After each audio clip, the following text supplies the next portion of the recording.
Welcome back, everybody, to another episode of Puppet Masters and Castle Freaks, the internet's leading Charles Band and all things Charles Band related podcast. I am one of your hosts, Jared Hornbeck, all tuckered out sleeping on a bed of raisins here in Brooklyn, New York. But don't worry, listeners, because I am not alone. Are there any scientist babes who are willing to join me for this discussion? Well, that would be me, Steve Guntley, down here in Austin, Texas, strutting around like Madonna in heat. This is the podcast that's all about Godzilla rock, dancing dinosaurs, and, of course, Brain Dead Danny. That's because this is a podcast about PreHysteria, 1993 film from Moonbeam Entertainment, which is a family-friendly subsidiary of Full Moon, and this is going to be our first time talking about this today, and I'm excited to get into it. This is a very interesting but brief chapter of the Full Moon history. It is, and it's also one that resonated clearly with a lot of people. I will say this right out the gate. I have zero nostalgia for this. This was not something that I saw as a kid. This was not a movie that I rented or my friends rented and talked about. I do not have much of a relationship with Moonbeam because by the time these Moonbeam movies were up and running, I was already an adolescent and I really wasn't concerned. I mean, I liked Jurassic Park. What I did was when Jurassic Park was coming out to sort of deal with my dinosaur fever was I read the book Jurassic Park around the same time that the movie came out because that was, designed more for someone my age than something like this film. But I will tell you, there have been a lot of listeners and people who I've had casual conversations about the podcast with in real life who have said, "Oh, are you guys going to do PreHysteria? Are you guys going to do Moonbeam?" Because I loved that movie as a kid. I've heard so many people talk about how they loved this movie as a kid. And it was shocking to me because I'd never heard of this thing until I read it came from the video aisle and was like, okay, cool. So there was this family-friendly subsidiary of Full Moon, but some of these other titles that are mentioned in the Moonbeam chapters of this book, I mean, everything we hit is going to be a first-time watch for me. I don't know about you, but I have no relationship with this. I've seen one or two of these. I think I've seen Dragon World and Pet Shop, which are two Moonbeam films that came out right around the same time. And I was definitely aware of PreHysteria. I saw it on friends' shelves. Definitely I knew kids who had this movie and were into this movie. I never actually got around to seeing it until this week. But I'm slightly younger than you, so I would have kind of been on the cusp of the marketing for this. I would have been around like 9 or 10 years old. So I would have been still sort of within the demographic because I think this one does skew. Yeah, for around there. It's not like baby stuff, but it is around like 9, 10, 11, like that area. Yeah, I was just about to become a teenager, and 93 actually was the year for me where I really discovered punk and I went full-blown into music, and music basically dominated. Punk music and horror movies were the two things that I was repping nonstop in 1993. This would have been perfect for you because this is all about rock and roll music and sticking to the man. The type of rock and roll music that every kid loves. Oldies. Oh man, every kid definitely loves Elvis style music, and they all right. So we can get a discussion proper going in a second. But why don't you fire off a couple stats about this movie for us? For sure, PreHysteria, which is sometimes stylized with a capital H and with an exclamation point, and sometimes it's not. But I choose to do that. It was released June 30th, 1993. It's directed by Albert and Charles Band, and it's written by Greg Suduth, Mark Goldstein, and Michael Davis. And this stars Austin O'Brien, Brett Cullen, Stephen Lee, Tony Longo, Stuart Fratkin, Stephanie Mills, and the voice of Frank Welker. All right, so Full Moon, as we know, was kind of at the peak of its powers around 1993. They had the Paramount partnership going. It was going full bore. All of their movies were kind of bigger and bigger hits as they went on. And so it's only natural that Band, the consummate entrepreneur that he is, would want to capitalize and expand into other markets. Now, we've talked a little bit once about Torchlight, which is Full Moon going a little more, or a little harder core, going for a little bit more adult audiences. And this is where I would have been leaning. And in Exactly. Yeah, 1993, as a budding teenager. I was anticipating Torchlight coming. A Torchlight movie had not dropped yet in June '93. Well, probably close actually. And we've teased this one before, this first Torchlight movie, and we'll get there eventually. You are awaiting the Femalian invasion. Yeah, which is incoming. But Moonbeam Entertainment is going in the opposite direction. It is trying to cater to a younger crowd, which is a pretty smart move because that makes up a pretty significant section of the media buying industry. So Moonbeam Entertainment came about largely because of this movie that we're talking about today. Charles Band was looking for a project that would capitalize on the buzz surrounding Jurassic Park. Which, it wasn't for sure that movie was going to be the phenomenon that it was, but it looked pretty likely. It's Steven Spielberg, who had not missed in a long time. It's based on a huge, massive bestseller, and it was boasting some of the most hype that Universal could manufacture around this time. I don't know about you. I could not turn on the TV for the months leading up before Jurassic Park without seeing some kind of making of Jurassic Park or things like that. Yeah, it was an event movie for sure. I remember even probably the advertising going back to the holiday season of 92, 93, 6 months even before the movie was coming out, 8 months. I remember this being a thing because I think I mentioned reading the book at the same time. I probably bought the book first. I think I knew the movie was coming out and I had grand plans of I'm going to read this huge novel before this movie comes out, and I don't think it actually happened that way, but I bought it from the rack on a grocery store and I carried it around with me, and I put some time into reading it and finished it at some point after I had seen the movie, but it was definitely a phenomenon. And so my younger brother, who's 6 years younger than I am, would have been, and who also had, dinosaur mania at the time too. Again, surprises me that this wasn't something on our radar, because we definitely had lots of dinosaur themed stuff in the house, other dinosaur media, where back a dinosaur story. I don't know if you remember Tycho's short-lived Dino Riders. I sure do. Yeah. We had the toys with I think we bought a toy set of Dino Riders at Sears, and they gave us, it came with a free VHS tape, which had like the pilot and 2 other episodes of Dino Riders on it. And we watched the shit out of that. I mean, we were very into it. So there's just, it was very odd that this didn't land somewhere on the shelves in my house. That's the same for me, because 1993 was pretty much entirely about Jurassic Park for me. I was so obsessed with that movie. It was kind of the most mature, scary movie I had been allowed to see in theaters to that point in my life. And it was just such a thrill. I mean, it's a movie that I still deeply cherish, and I will watch Jurassic Park once a year. I think that movie's damn near perfect, and I love it.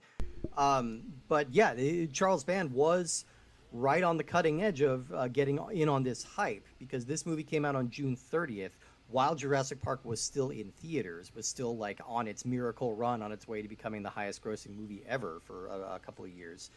And this one was the first on the market, and I think that's sort of what helped this out. We would have you mentioned Dino Riders, you mentioned We're Back. There's also stuff on the horizon like Tammy and the T-Rex, which was an R-rated horror movie that they edited down to a PG, bizarre piece of shit to market to kids for the Jurassic Park. We had things like the occult comics like Cadillacs and Dinosaurs were being reworked into kids properties so that we can kind of get right. And I think the seminal masterpiece known as Theodore Rex was a few years down the line. Oh, dear Lord. Yeah.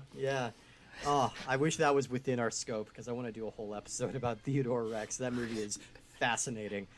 But, this movie came out at the height of Dino Fever, and it was the #1 highest-selling direct-to-video movie of this year. It sold 70,000 units. I read an article by Bloody Disgusting that estimated that this movie made $100 million. Which $100 million on rentals and sales. Yeah, I was trying to do the math on that to see if that checks out. I'm like, yeah, I think that checks out, understanding that Full Moon did not get all of that. This is a Paramount partnership, and Blockbuster was probably getting a hefty chunk of this too. So but I believe in gross revenue it made $100 million, which is Crazy. absolutely insane. And in his autobiography, Band says that this is the most profitable movie he's ever produced. Period. Hands down, this is the one. Not more than any Puppet Master, more than any Reanimator, more than anything else, this is the one. And unlike, I think we were talking about Ghoulies last week, and we were both a little perplexed that was the one that sort of tipped, that kind of made Empire a big thing and sort of led to the entire process that we're talking about.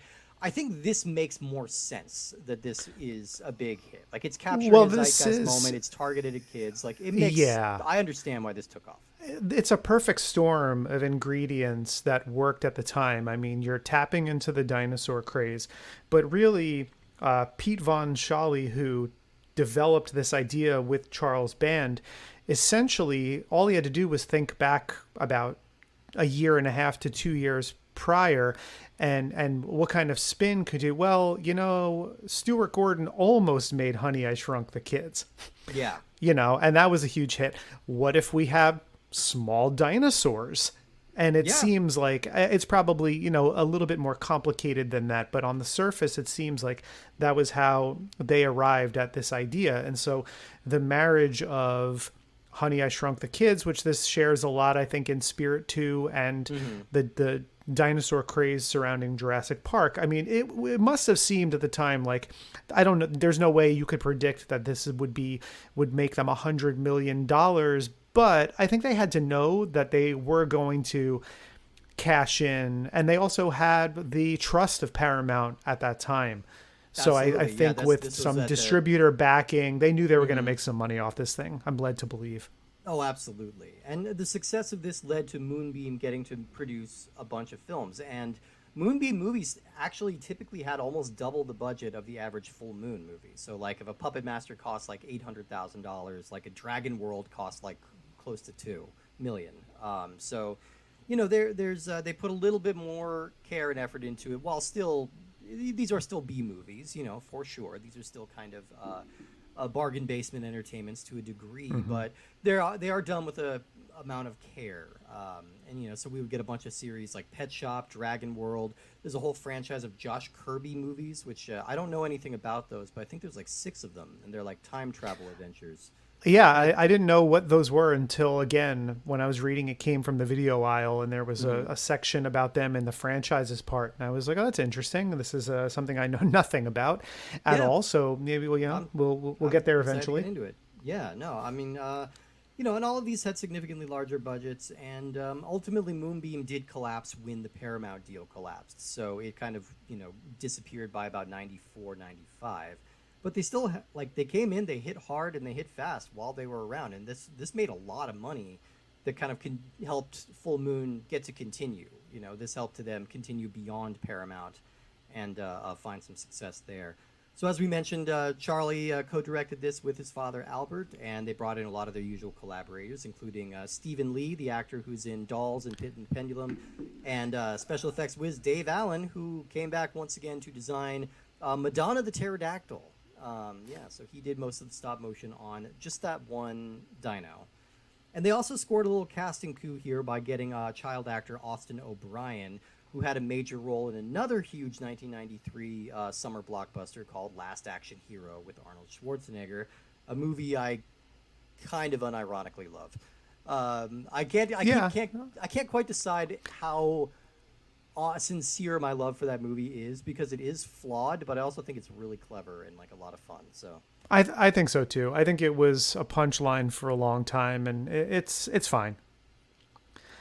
Yeah. It doesn't deserve its bad reputation it had in the 90s. It's not a stone cold classic, but it's a pretty enjoyable movie. And it's to see, I recognize, besides from Dolls and Pit and the Pendulum, I recognize Stephen Lee as playing the Big Bopper in La Bamba, which was a childhood favorite movie of mine when I was a kid. Yeah, it took that was actually the first thing that popped into my head, even before going, oh no, wait, yeah, we're gonna get to him in Dolls, and we're gonna get very soon, and Pit and the Pendulum very soon. But yeah, no, the Big Bopper that's where I recognized him from. And a couple of these people pop up as, and where I recognize them from is maybe not like the most popular credit of their IMDb. And so No, we'll not talk a little bit more as necessarily. we go through the cast. But Stephen Lee, I did learn we lost him back in 2014, age of 58. I didn't realize that he was gone, but yeah, he's a likable actor, yeah, and they kept bringing him back a couple times. You know, I weirdly, I think I knew him from The Negotiator, the Samuel Jackson, Kevin Spacey movie where he's like Mm-hmm. a bumbling negotiator that gets dressed down a lot. I don't know why that performance stuck out in my head for him, but here he's playing Rico Sarno, who is the unscrupulous owner of a small town. What would you call this? Like a museum or kind of a curio shop, I guess. Well, they dress the outside of it later like it's a museum with some very, like expertly hung banners and things. But yeah, the inside of the shop, it definitely reminds me more of a curio shop, because I have a hard time believing that only historic or prehistoric artifacts are the Ooh. things that change hands in this shop. It's a little ill-defined. This is a very simplistic plot in which the some of the details did not seem important to the four credited screenwriters. Yeah, yeah, that's kind of maybe it's Well, an excessive I amount of take that screenwriters. back. It's One of three. them, Yeah, one is yeah. Pete Von Charlie is not credited as a screenwriter. He is credited with the original idea.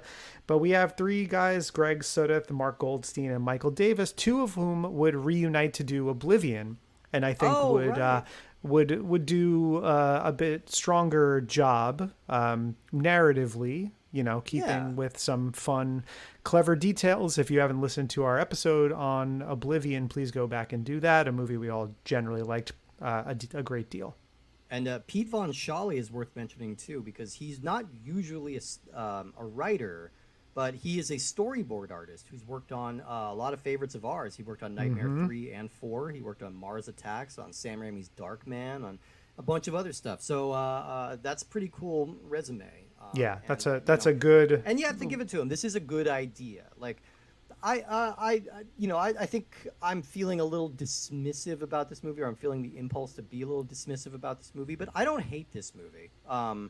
It wasn't like an unpleasant viewing experience. It's just not for me, obviously, but it's also not aimed for me. I did get some nice, like, little early '90s nostalgia of kids with attitude and like sass talking their parents and banding together against a bumbling Home Alone style villain, and like there was a lot of nostalgia here, and it was overall pretty harmless but cute. I would say But harmless but cute is pretty apt. I mean, inconsequential. The stakes are never really developed a whole lot. I mean, people are pointing guns at people here as if they're Twizzlers. Like, people don't react to having a gun pointed at them, and they they just, really hey, look don't. over there, and then they bonk somebody on the head. It is really broad in a lot of ways. I mean, listen, I was a dumb kid just like every other dumb kid. I Like, still even am. though I profess to, loving horror movies from a young age, I still partook in child, um, like kid specific fare at the time. And Sure. like, when I was 8 years old, I think one of my favorite movies was Ernest Goes to Camp.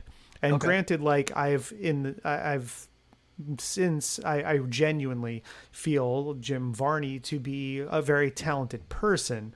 I mean, he's really, especially in that first movie. I mean, it's a lot of really broad comedy aimed at kids ages like 6 to 9. I mean, Hmm. and that's what this movie is too. I feel like there's not a lot for adults to latch on to here. I No. think, adults now who are 35 to 45 years old, or maybe a few years younger, who watched this when they were 7 to 10 years old, I definitely have nostalgia for it. And strong feelings for it. But I think at the time in 1993, this was like a, put this movie on in the background so you and your friends can drink wine coolers and play poker so that, your dumb kid could be occupied. And you get a couple so you can go and discuss the latest episode of Arliss without sensitive ears hearing you, Right. That's what we were all talking about in 93, you're talking right? about how much you love the acting of Timothy Busfield. Yes, of course. Oh, well, I mean, he's a 30-something. You gotta love him. Yeah, I mean, I feel like I don't really have a whole lot to say about this. Like, the basic overall plot is that some kids come across a cooler full of tiny little dinosaur eggs, which Sarno, the unscrupulous museum owner, had acquired from South America. There's a mix-up involving a pregnant dog feeling lonely. It's kind of complicated. But the dog brings home the cooler, hatches these 5 eggs that the guy brought back, and they emerge as tiny little dinosaurs. And it's kind of like one of each species, I guess, of like the 5 big recognizable species. So we have, and they all get rock and roll names because the little kid played by Austin O'Brien, a little boy named Jerry, which you would have, I was about to say, like, who names their kid Jerry? And then, like, you're actually pretty close to Jerry. Wow. So I'm close to Jerry. So for those of you who follow me on my personal Instagram, Cowboy Jerry, the handle, is a Simpsons joke for when Homer is explaining the constellations to Pepe. But and one of my friends called me that joking around maybe like 12 years ago or so, and it stuck. But I was not a Jerry. I'm not a Jeremiah or a Jerome. So yes. I don't own that nickname. But this kid, I want to talk about this for a second because there's a weird thing that was happening from the turn of the 80s to the 90s where we wanted to portray precocious children with a little bit of an attitude, but we were afraid to have them embrace anything modern. So for some reason, yes, they name these dinosaurs, some of them after modern at the time people, which we'll get into. But what was the obsession with kids listening to oldies?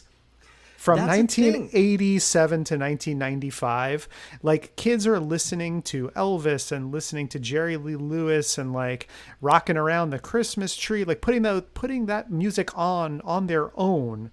Not just dealing with their parents having it on is the oddest thing. And I don't know if it's because we wanted to portray, like you said, a rock and roll attitude, but we were too afraid of what kids might actually gravitate towards, like, God forbid, hip hop. Yeah, or at like the time, or metal or anything like that. Yeah, right. If this was real in 1993, okay, these dinosaurs would be named Cobain, Cornell, Vetter. Yeah. I mean, that's who he would be named. Courtney Love, the pterodactyl. Yeah.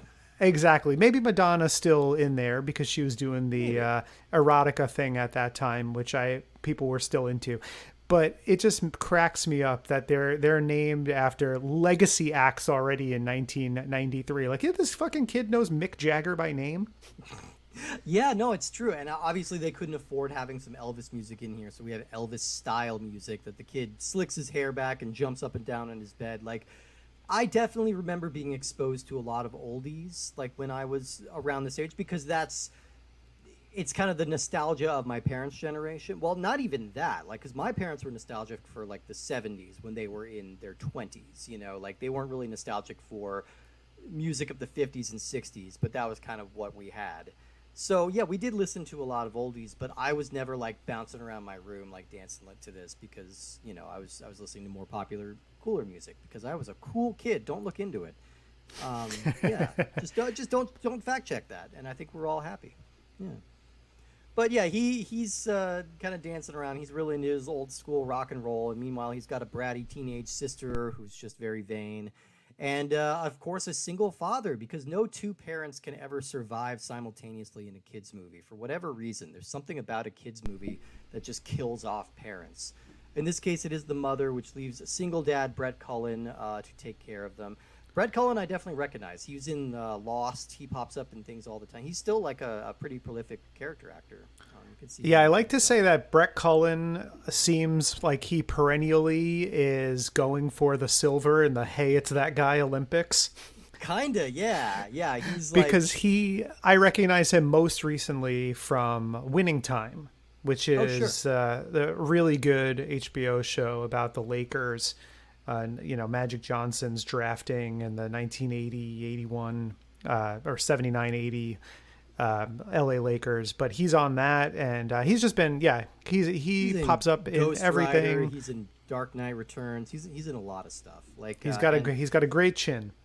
He does, and I like he's especially now he's kind of aged into like some gravitas. He's got a good kind of like etched out of mahogany kind of face, and he looks great.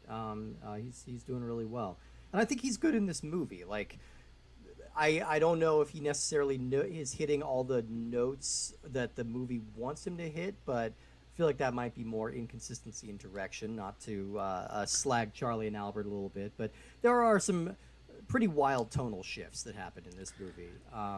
He basically, as a single dad for a lot of this movie, at least for the first half, he has basically two speeds, which is sulking and yelling.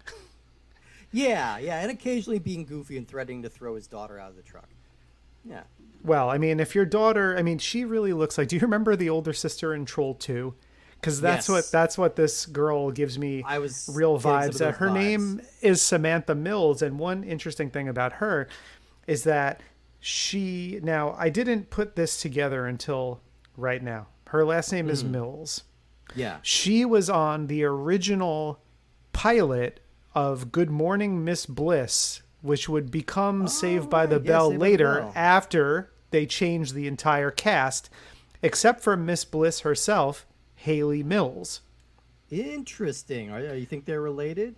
Now, normally, listeners, we do this kind of work before we're on mic, but I really just sort of discovered this. I think it's a coincidence because it says her birth name is Samantha Mizak, so I think it might just be a coincidence. But either way, this is her last acting role. She did not continue on after this movie, and nobody comes back for either of the sequels, I don't believe. Although we do get some characters later in this movie that apparently are going to recur in other Moonbeam properties. So, like, not surprising. And I'm not crazy about that. I mean, to jump ahead to the end, we have a couple of like dumb goons that Sarno hires to go get the eggs back. And I think the moment those dumb goons walk onto the movie, it grinds to a halt because like now we're going super cartoonish with it. Now we're going really silly and like they're like ooh, and bonking stuff, just like I did with my computer just now. Listen, as an Italian American, now I know I do not have a heavy accent. I've done a lot throughout my life to try to get rid of it, and it was never that strong to begin with. This is an offensive portrayal of Italian Americans. I mean, it's just the broadest, like somebody, it's like a bunch of guys who were like, they're sitting around with their buddies quoting Goodfellas to each other. And it's painful to watch. Although I will say I did get a kick out of seeing the one guy, the larger of the two goons that were hired by Sarno, is a guy named Tony Longo. And I'm looking at him and I'm like, that guy's really familiar to me. And I'm like, oh, you know who he is? He's the guy who punches out Billy Ray Cyrus in Mulholland Drive. Oh, okay. All right. So, fair. You know what? I mean, this guy's bumbling around doing a really offensive Italian-American stereotype on screen. You know what? 10 years later or 8 years later, he gets to work with David Lynch. So, hey, to each their own, I suppose. Careers are long, careers are weird. Yeah, every single time. I know we're being a little all over the place with this movie, but I'm kind of just like grabbing a little snippets that I found interesting. Like, we mentioned that the kid was obsessed with older music, so of course when the Tyrannosaurus hatches from its egg, he thinks, hey, Tyrannosaurus, you're the king of the dinosaurs. You're the king. Your name is Elvis.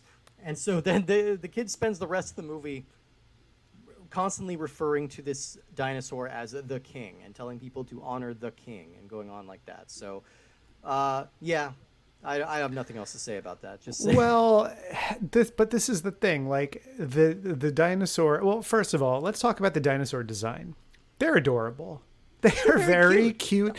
But here's the thing. They look like action figures to me. They look like they do look like action figures. They look like the generic ones that like don't articulate, like you just give like the molded rubber ones that you get at like the Natural History Museum. They kind of look like that except slightly more mobile.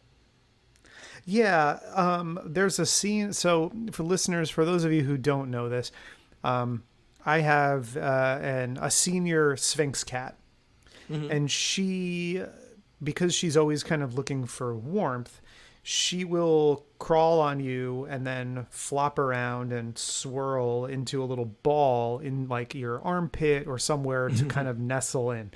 And I have to say, my heart did melt a little bit when our little Stegosaurus and Triceratops guy, I don't think he's a Triceratops, who is... It's a Styracosaurus. Okay. When they were laying down... I promise I was a cool kid. Well, let me ask you this then. I'll ask you in a second. But when they were laying down and nuzzling together, it was pretty adorable. And I think this is the first time that we've had proper. We've alluded to the fact that there's been a lot of Foley work in ADR that we're attributing to uncredited Frank Welker, but we get credited Frank Welker here. Is this the show premiere of Frank Welker? I think it might actually being credited. I mean, Frank Welker does the best animal noises in the business, still to this day. And a lot of these sound like Nibbler from Futurama, who he also voices. So you can definitely except hear the speaking voice. Yes, But exactly. let me ask you this then. Yeah. Okay. So is Jagger a Brontosaurus or an Apatosaurus?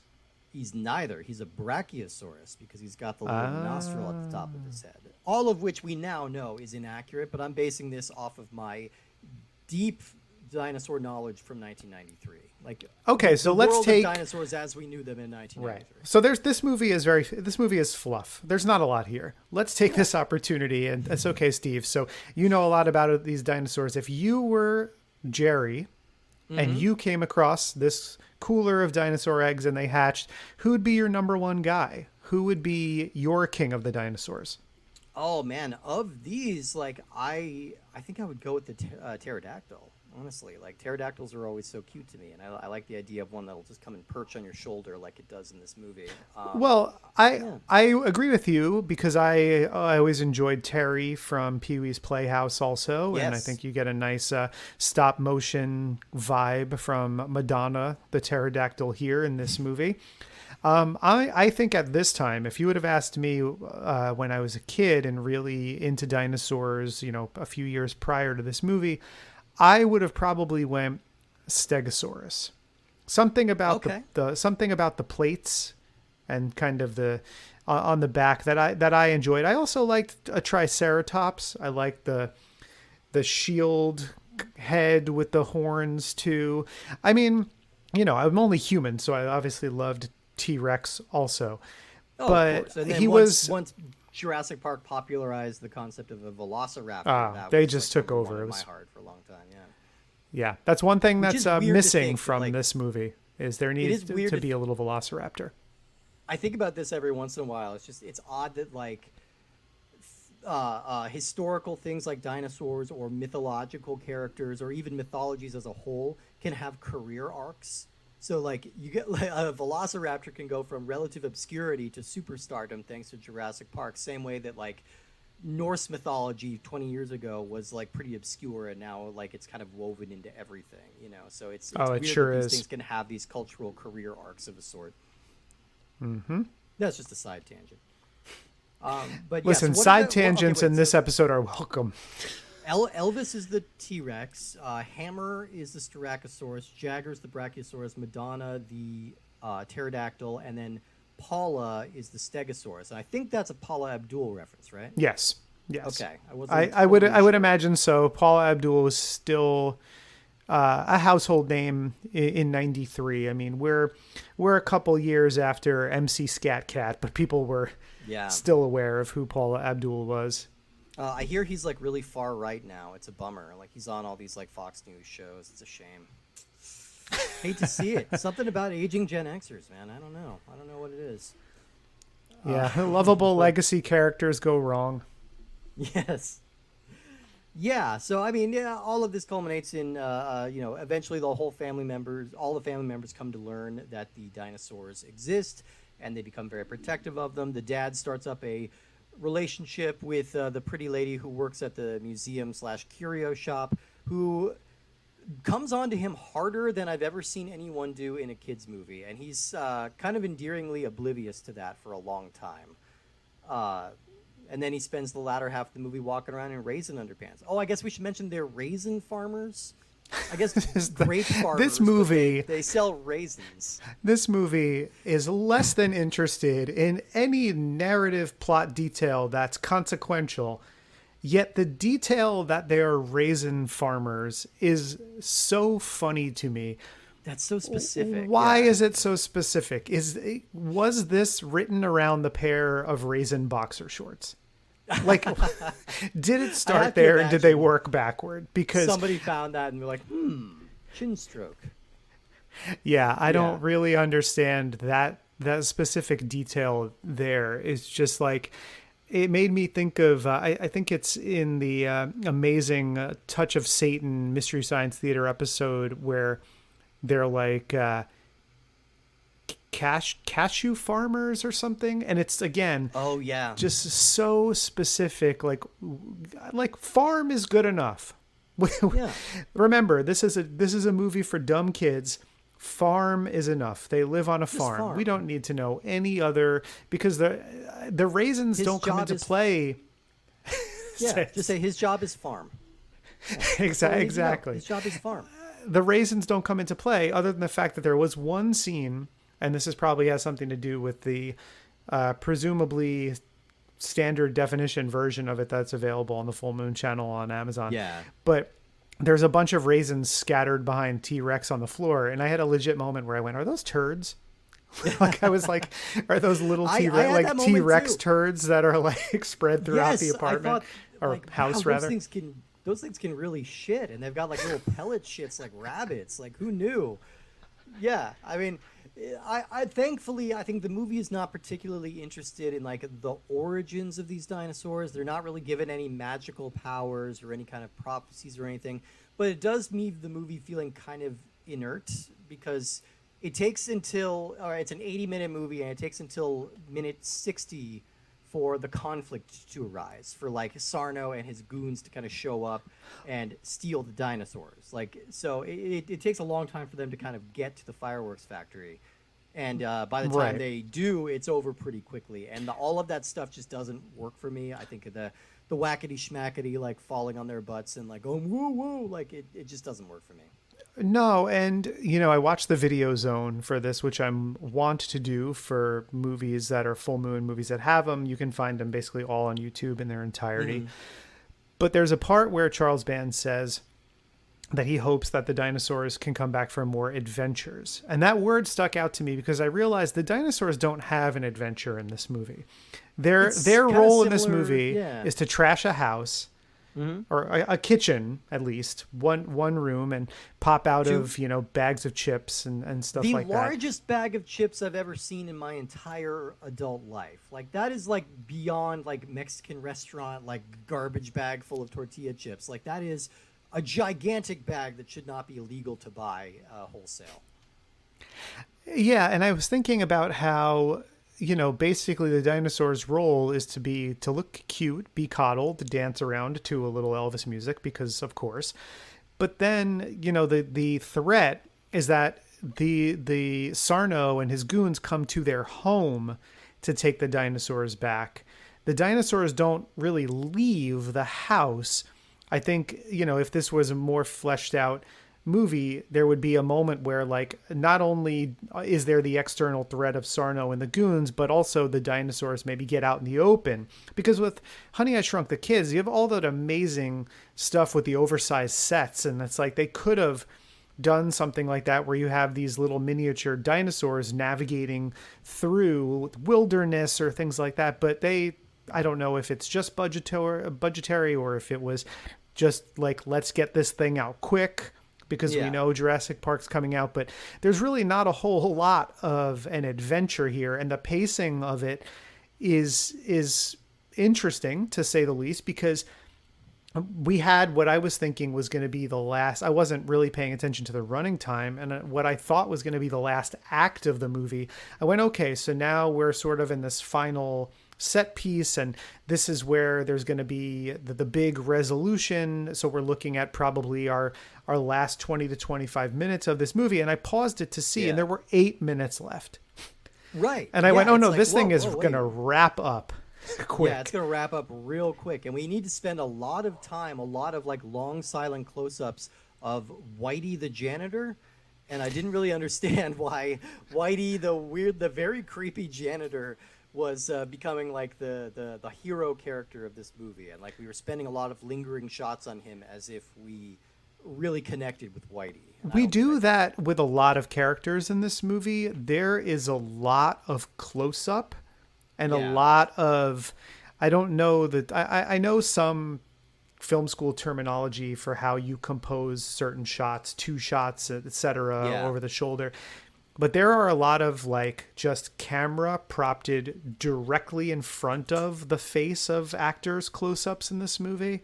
Right. And it was there are so many shots of just Brett Cullen's face, or just Colleen Morris, who's the actress who plays Vicky's face. Yes, I think I failed to mention her in the opening title credits. My bad. Colleen Morris would retire from acting, I think, the year after this. So I'm not really sure what became of her. But she's, no offense, Miss Morris, if you're listening. I'm not shocked that she retired from acting. Her credits before this movie basically are woman in blank, woman at blank. She does have a cameo in Death Becomes Her, which I think is kind of cool. And she's in like an extreme bike movie called Crossing the Line, where I think she's like, pretty high build in that movie, but mostly cameo appearances. And she's given a decent amount to do in this movie to be the love interest, but also foiled to Sarno. And she's not really up for it. I don't want to spend time insulting people's ability to do things on this show, but she struggles through some of these line reads, and her particular performance not particularly good, but she is very beautiful. But I did think she and Cullen had chemistry. Like I think there was like a noticeable, like very charming chemistry between those two, even if it was like pretty aggressively sexual for a kids movie. Like these two really wanted to bone down. Well, and they don't explore that because the older daughter kind of senses that too. And she gives her some attitude and stuff, but it doesn't really go anywhere. It's just sort of resolved where it's like, oh, we're all in this thing together trying to get these little dino creatures back together. So they don't really explore that anymore, but it is sort of interesting. Like, why would this teenage daughter be what, how does they talk about the dead mom a little bit, but it's like, it's a year and a half. I think maybe there could have been another scene or some lines of dialogue about how this daughter is, taking the loss of her mom pretty hard, and how a new romantic interest wouldn't be welcome. But again, I think we're kind of putting more thought into this than maybe was given at the time to get this thing out on video in time for Jurassic Park's release.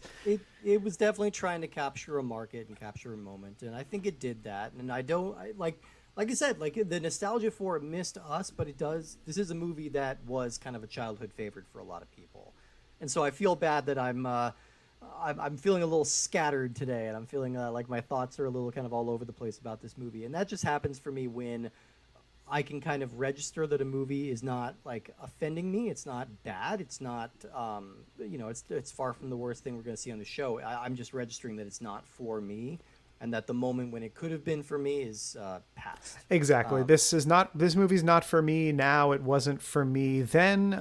It was for people about, 6 to 8 years younger than I am, really, I think, is the key demographic there, who maybe weren't old enough to handle some of the horror aspects of Jurassic Park, but love dinosaurs and want to see more of them on screen. And it's not for me now as an adult with no children. So, and I don't know even if I had children, if this were necessarily something that I would show to them, although I'm not going to be as harsh as TV Guide was, where it dubbed this dubbed this, quote, the worst kind of kids movie.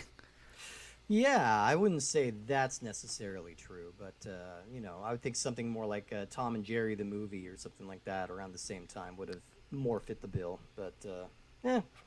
That is, you know what, we criticized and nitpicked a bit in this movie. I will watch this any day over Tom and Jerry the movie, which is just an abomination. Yeah, ridiculous.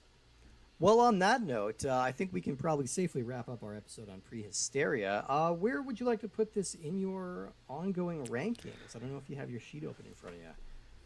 Oh man, it's funny. I watched the Video Zone. I took some notes. One thing I didn't do was put it into my rankings. Now it's tricky for me here because of my affinity for trash, but also my affinity for horror over watching, something that's necessarily made for kids. I'm tempted to put this at the very bottom only because I wouldn't revisit it, but I also don't think I would be revisiting Evil Bong anytime soon. So I'm actually going to put this between Ghoulies 2 and Demonic Toys on my list, which puts it at about 14th of the 19 or 20 movies that we've watched so far. Because I think oh, sorry, go ahead. Oh, I think I'm kind of putting it around the same place. Like I would not be tempted to put this at the bottom of the list, even acknowledging that this isn't my genre, just because Evil Bong I think is more offensive than anything this does. I'm putting this underneath Meridian, so at number 15. So that's between Meridian and Demonic Toys, right below. I think that's a safe enough spot for this. Yeah. Well, folks, thank you so much for listening. As always, if you like what we do, tell a friend, spread the word of the show. If you have like-minded people who are into Charles Band properties, Full Moon Features, Empire movies, or just horror in general and like to listen to people talk about really niche things, spread the word to them. You can also jump on Apple Podcasts or Spotify and drop a 5-star rating or a brief review. That's another way to help us reach a wider audience. If you want to follow us on social media, we have accounts on Instagram, on Twitter, on Threads, all at Puppet Masters Castle Freaks. You can find us very easily on any of those. And if you want to follow my personal Instagram, you can follow me at _cowboy_Jerry. Steve will tell you a little bit more about where you can find him and another venture and show that he has going on as well. Absolutely. You can find me at Minotaur Matador on Instagram. That's pretty much the only place I am social media-wise these days for non-show related material. But you could also find me as the host of the Cinemarcade podcast. That's Cinema and Arcade joined by the A. That's a podcast about video games and movies. We watch a movie and then we play the corresponding video game. I'm not really sure where we're going to be at the time. At the time of this recording, we are currently airing our Blues Brothers miniseries. So we watch both Blues Brothers movies, and we play the games based on both of those. And we've got some other fun stuff coming up, including a really fun month of October. We're going to do all horror movies in October, including featuring somebody who you might have heard on this show, maybe possibly hinting at Puppet Master the game. We'll see. We'll see about that.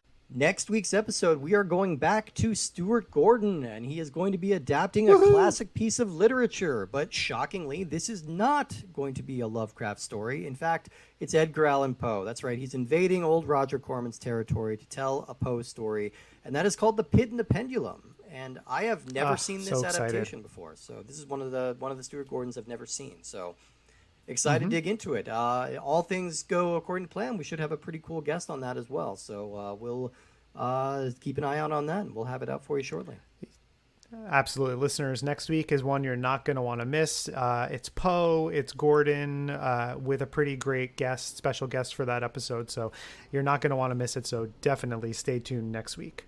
But also, listeners, I want to point out we are also on YouTube. So if YouTube is a platform that you use to listen to and engage with podcasts, Puppet Masters, Castle Freaks are on YouTube. So subscribe to our channel. You'll see the files for these episodes go up on there too, as well as some other stuff coming in the future, because in addition to us upping our production of video related stuff for YouTube, we'll also be collaborating with other content creators and podcasts. And so there'll definitely be ways to check us out on YouTube as well, which is something we haven't really talked a whole lot about, but we are there and people have asked. So yeah, you can subscribe to our channel on YouTube and, see some video content in the future in addition to the audio episodes. But thank you guys so much. It's been a pleasure as always, and we will see you next week. So stay tuned.